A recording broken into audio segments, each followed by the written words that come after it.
A child abusers get absolutely destroyed. Our first post from Murder Ronnie. Alright, everyone. This is a story passed down through the generations of my family. So while the title may seem rather extreme, this all happened a very, very long time ago. I was debating if this would fit here or somewhere else, though it should be fine here. It goes without saying this did not happen to me, but rather my great-great-grandfather back when he was a child, living in a semi-small town in Louisiana. Please keep in mind that the people in the town were very racist given the time and area, though they hated the mother far more than her child. The main characters in this story are as follows. My great-great-grandfather, who I'm going to abbreviate as Opie for simplicity. My great-great-grandfather's father, who I will abbreviate as Father, Demon Mother, Adam, the victim, Demon Mother's other son, and Sarah. Be warned, I'm not going to spare any of the graphic details. I will be telling the story actually as I have heard it. Keep in mind, this is all word of mouth. I personally have not been able to confirm this story, but my family insists this has happened. Our story takes place in the 1880s in a very small town in eastern Louisiana. Opie and his family had moved from their native country of Spain to the Americas to flee into family conflict, and had decided to settle with some other relatives. Within this small town there was just a few families that had established themselves there, one of which was Demon Mother and her 2 children. Demon Mother had, at one point in her life, been a member of an extremely prominent family in New Orleans, the woman actually being related to another famous murderer from the city, though distantly from what Opie's family had been told. Demon Mother was a smart, though arrogant woman that had possessed an immeasurable amount of wealth, though lost it after her family disowned her for conceiving a child through adultery, intermarriage. She'd been married to a prominent doctor in the city at which they had one child, Demon Mother, son. Though when another child had been born, the husband had immediately called out adultery. Demon Mother's youngest son, Adam, had been born with caramel-colored skin and brown eyes, whereas both of his parents had eggshell white skin and blue eyes. After intense questioning, Demon Mother had confessed to having an affair with a local farmer, a man who had once been a slave but was freed after the Civil War. Her family immediately disowned her. Her fortune stripped, and Demon Mother was about to be tossed out on the streets, but her mother had given her just enough money behind the family's back to allow Demon Mother to survive far away from the city,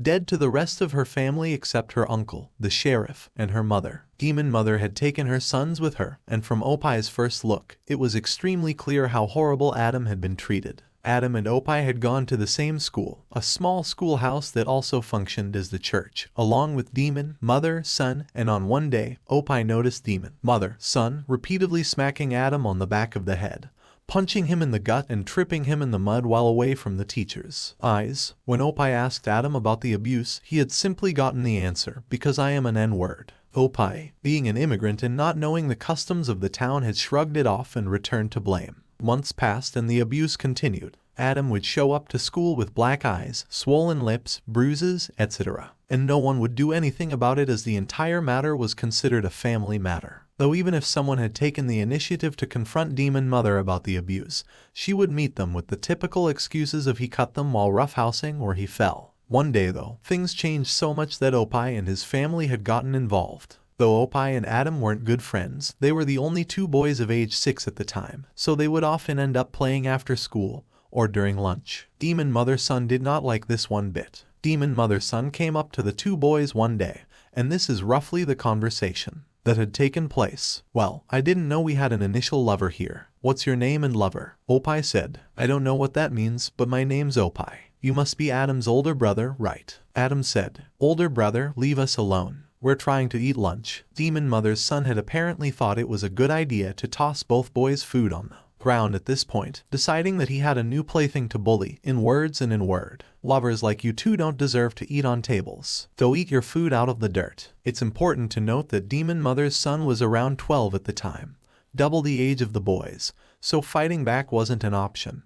And even if it was, it would give Adam heck at home. While Opie started to cry over his food, Adam had already gotten on the floor attempting to pick up a sandwich before Demon Mother's son stomped on it. But rather than stomp on the sandwich, Demon Mother's son had decided that it would be far more brutal to punch Adam in the back of the head while he was on his knees after punching Adam. Demon Mother's son punched Opie in the stomach before wandering off. Apparently the fact that Demon Mother's son punched Opie in the gut was enough to piss off Opie's father, as the next day, Opie's father paid Demon Mother a visit to sort things out. When Opai's father met at Demon Mother's house, this was actually the first time they had seen each other, as Demon Mother was essentially an introvert at this point. Opai's father was met with a tattered, withered mess of a woman. Demon Mother had only been around 27 or 28 at this time, but it was extremely easy to pass her off for being in her late 30s. Her hair was a ragged blonde mess, knotted and matted as one would expect. Her face wore a permanent, withered scowl of someone who had fallen from their absolute apex, doomed to fade out of their own existence like a withering weed.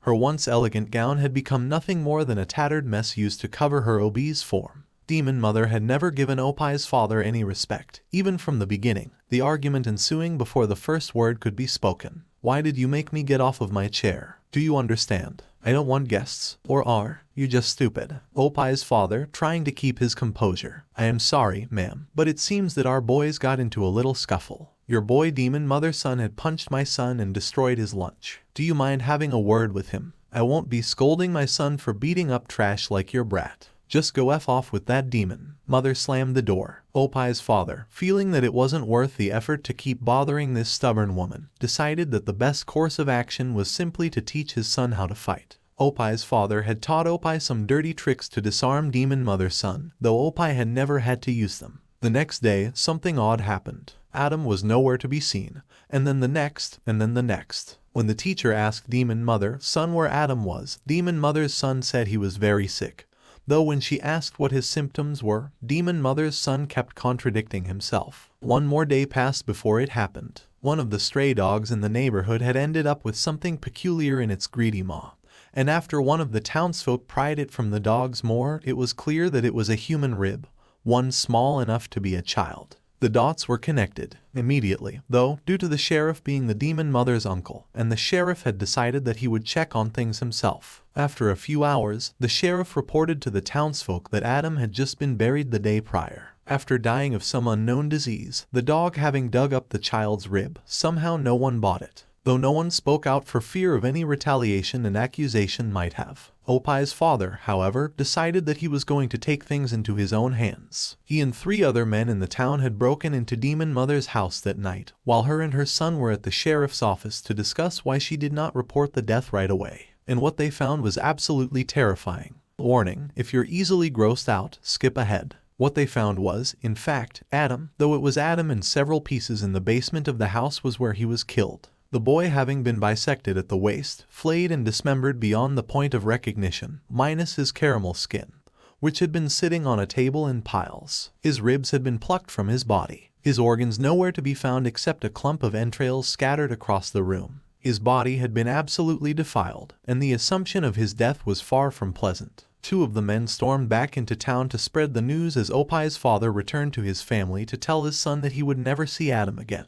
Justice was swift and brutal. Just about every person in town stormed the sheriff's office, and just about every person demanded justice. The sheriff insisted that his needs be given a fair trial while Demon Mother broke down crying, 100 eyes sending unrelenting anger into her very soul as they raised over the merciless crimes he committed in the middle of the chaos. Demon Mother's son spoke up in a foolish attempt to protect his mother, saying that the only way they would get their lives back was if the kid was dead and that he ruined their lives. This foolish plea fell on deaf ears, only managing to fuel the rage of the mob as they stormed the room and grabbed all 3 of them. Demon Mother, Demon Mother's son, and the sheriff were given no mercy, the crowd grabbing all 3 and beating all 3 mercilessly. Demon Mother, son, losing his life. Somewhere in the chaos, the remaining 2 were dragged to the top of the largest building and thrown off. Though given it was only 2 floors, the crowd had continued to beat and eventually stabbed the 2 until the lifeless left them. And that was it. The 3 were buried in unmarked graves somewhere in the woods, while Adam's remains were buried in the local cemetery. In the end, 4 lives were destroyed over the greed of 2 people, both trying to recapture the life they once knew through the most extreme method possible, while the one man who could have avoided this death protected his family in a futile last resort. I'm going to be straight with you guys. This one was a little bit hard to read. A story like this is the definition of nuclear revenge. Our next read it poses from Pixar movie backstory. My grandpa went to prison in his late teens and early 22nd. He ended up spending 11 years in there. This was prison in the 32nd and 42nd,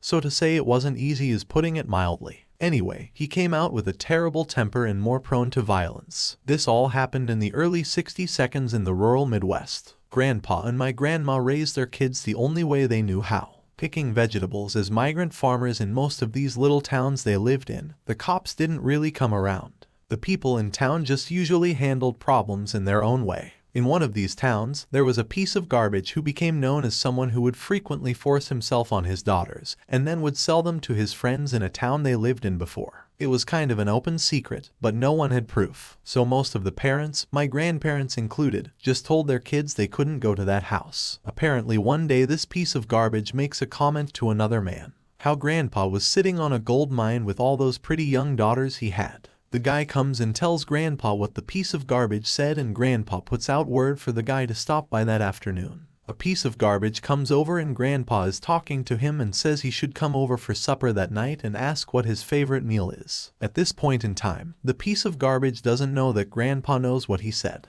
The guy tells him fried chicken and fried potatoes. Grandpa says, "Well, I'll get my wife to make it and you come back over in a few hours after he leaves." Grandma, who is visibly shaking, says she doesn't want to make this meal and asks him what he's doing. And he says, "Honey, make it. Every man deserves a last meal." A few hours later, the piece of garbage comes back and Grandma has made a spread. She always was a great cook at this point. All their kids were at my grandma's parents' house. Piece of garbage makes himself a big plate and digs in. He's making small talk with Grandpa the whole time after he finished off his second plate. Grandpa asks him if he got his fill. The piece of garbage says, "Heck yeah, you're a lucky man. Your wife is a great cook," and Grandpa hit him. Grandpa beat him through the house and onto the front porch as he was beating him on the front porch. Most of the other fathers in the area came by to watch when Grandpa was done. The man wasn't moving much, and the porch was soaked in blood. Grandma told us that the 6 months they lived there after this incident, she could never get the blood stains completely out. At this point, a few of the other fathers walked into the yard and said, "Don't worry about it, we'll take care of this." And they grabbed the piece of garbage and dragged him to one of their cars. Now, Grandma never could tell us if the guy died or not,